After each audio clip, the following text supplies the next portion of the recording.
everyone, I'm Alejandra La Phoenix Ayala, here with the question for today, which is, would you like to see a virtual boxing tournament? Now, as we know, because of the COVID-19, a lot of the events, obviously, March, April, have been completely canceled. May, and a lot of people thought that maybe by June, July, we'd be back to normal. Nonetheless, we're seeing this less of a probability. In Mexico, for example, quarantine got extended all the way to May 30th, and then after that, progressively, they're going to allow important places to open back up, but also, does that mean that gyms are not going to be back up? And then progressively, okay, now you can have 20 people, 30 people, but we're talking about 500, 1,000 people, big large-scale events. And so, although some promoters are starting to say, as soon as we get the go-ahead, we're going to be able to do events behind closed doors, those are really promoters that have the availability of TV, basically, or some kind of online streaming like DAZN, where they are able to have those platforms. But for promoters, especially smaller time promoters that concentrate largely in 4-6 round events, it's a lot more difficult. And of course, the boxing world is anxious to see any boxing match, any live boxing match again. Although they've been doing a lot of good things with the replay over there with ESPN, for example, there's nothing like the real thing, right? So, who else has been doing this? It's really interesting because here in Mexico, they have the soccer Liga MX, which is the national soccer league here in Mexico. The whole tournament this year has been completely canceled. They said, no, we're not even going to be waiting around until next time, until things clear up. It's canceled this year. So what did they do? In place, they got 3 players. This is the dynamics. 3 professional players from each team to represent their team and their franchise, and the games are shown on primetime TV with real-life commentators, as if, the commentators that usually do the commentating for real-life games. And so each one in the respective home, they have the screen of the game, they have, the 2 players that are playing, and they have the commentators commentating in real life. Like, if it's a goal, they go, goal, like if it were real. And it's so interesting because even the news, in the sports section, they're looking, they're reporting on it too as well. So it's as if, it was a regular league. I mean, they're still doing playoffs, eliminations, they're still counting points, they're still doing all of this. It's really large scale. So, could something similar be done with boxing? I don't know. Maybe only the champions, from each division, maybe the top 10 from each division. Maybe even they could do like a real boxing event with a complete undercard, with a main event, and but everybody would be playing these games. They have so it's really interesting. Now, this isn't this isn't something new. Simulating boxing games have been going on. For example, just recently, the EWBSS Heavyweight Legends Simulation Tournament was 2 weeks ago, and this was sponsored by the World Boxing Super Series. So in it was interesting because, and it came to the news because Mike Tyson in the simulation of the game beat Muhammad Ali. He beat him by unanimous decision, 114 to 111. But then after he said, okay, this was in the game, but in real life, Ali would have beaten me because he was the greatest of all time. So they're giving credit to him. Of course, these are legends. These are, but it's still interesting to see that there is. A platform, and that people are looking for ways to implement boxing back into their lives. And obviously somebody like Mike Tyson is well known. So I don't know, would it sell? Maybe. When I launched it in the social media, it was interesting because the majority said no. Not only on the Spanish platforms, but also in the English platform. So in Mexico and in the U.S., where is mostly where the platforms where I launched it, most of you said no, just outright without explanation. No, I don't want to see that. Jeff Ciancio said, not if you mean watching a PlayStation simulate fight using a Fight Night video game. El Enrique Terán said, you can't play boxing. Royston Monroy Benita said, they have been doing that already. So yeah, like I mentioned, talking about this event that just happened, they're sponsored by the World Boxing Super Series.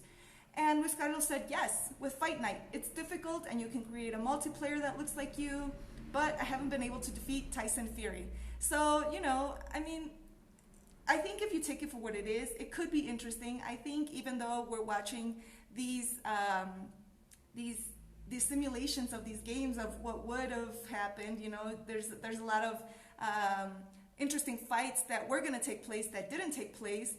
Shout out to Jessica McCaskill versus Cecilia Brækhus there, that we're still, waiting for a date. But that was a really interesting fight. Katie Taylor versus Serrano, that would be an interesting fight, even just to see the simulation of it, even if just to see how they pair up according to whatever it is that their skill sets are. Now, Eddie Hearn last Wednesday on Twitter posted, retweet if you want a new boxing game.